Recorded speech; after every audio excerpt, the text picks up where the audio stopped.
Okay, I'm back with chapter 9 of our book on tyranny. Be kind to our language. Avoid pronouncing the phrases everyone else does. Think up your own way of speaking, even if only to convey that thing you think everyone is saying. Make an effort to separate yourself from the internet. Read books. Let's see. Okay, I have some notes on this one.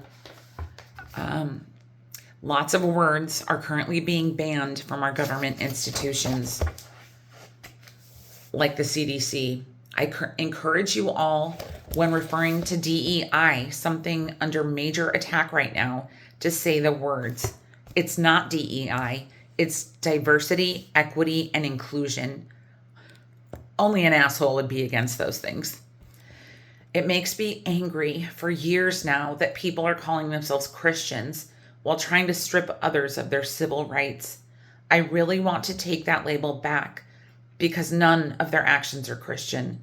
So let's call them what they are: fascist. Let's replace the word Republican with fascist because the shoe fits. Oh, and FYI, the next book on the reading list is Strong Man by Ruth Ben-Ghiat, Ghiat, if you want to get that book to follow along. All right, now back to our book. Victor Klemperer, a literary scholar of Jewish origin, turned his philosophical training against Nazi propaganda. He noticed how Hitler's language rejected legitimate opposition. The people always meant some people and not others. An American president said my people. Encounters were always struggles. An American variant is winning. And any attempt to understand the world in a different way was defamation of the leader, or, as an American president put it, treason. He knows all about treason. Politicians in our times feed their cliches to television, where even those who wish to disagree repeat them. Television purports to challenge political language by conveying images, but the succession from one frame to another can hinder a sense of resolution. Everything happens fast, but nothing actually happens. Each story on television news is breaking until it is displaced by the next one. So we are hit by wave upon wave, but never see the ocean. The effort to define the shape and significance of events requires words and concepts that elude us when we are entranced by visual stimuli. Watching television news is sometimes little more than looking at someone who is also looking at a picture. We take this collective trance to be normal. We have slowly fallen into it.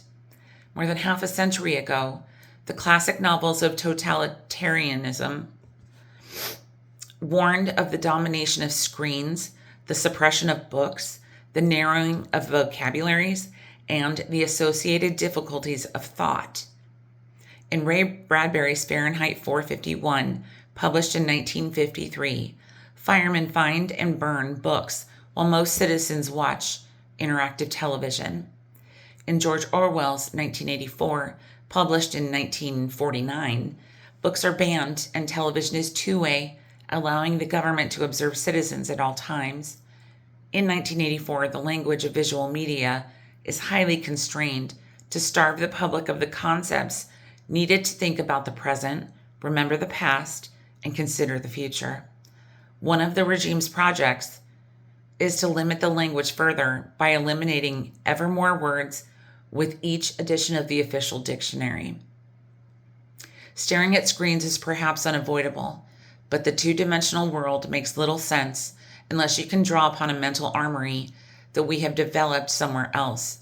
When we repeat the same words and phrases that appear in the daily media, we accept the absence of a larger framework. To have such framework requires more concepts, and having more concepts requires reading. So get the screens out of your room and surround yourself with books. The characters in Orwell's and Bradbury's books could not do this, but we still can. What to read? Any good novel enlivens our ability to think about ambiguous situations and judge the intentions of others. Fyodor Dostoevsky's The Brothers Karamazov and Milan Kundera's The Unbearable Lightness of Being might suit our moment. Sinclair Lewis's novel It Can't Happen Here is perhaps not a great work of art. Philip Roth's The Plot Against America is better. One novel known by millions of young Americans that offers an account of tyranny and resistance is J.K. Rowling's Harry Potter and the Deathly Hallows. If you or your friends or your children did not read it that way the first time, then it bears reading again.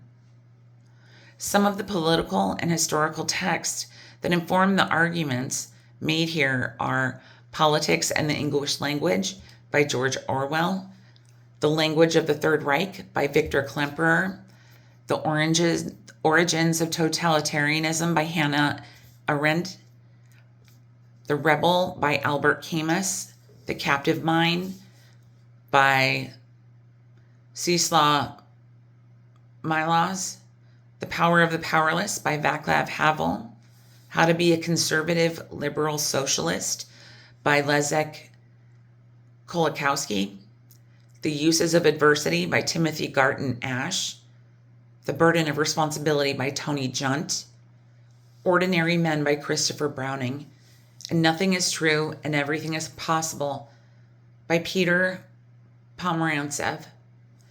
Christians might return to the foundational book, which as ever is very timely.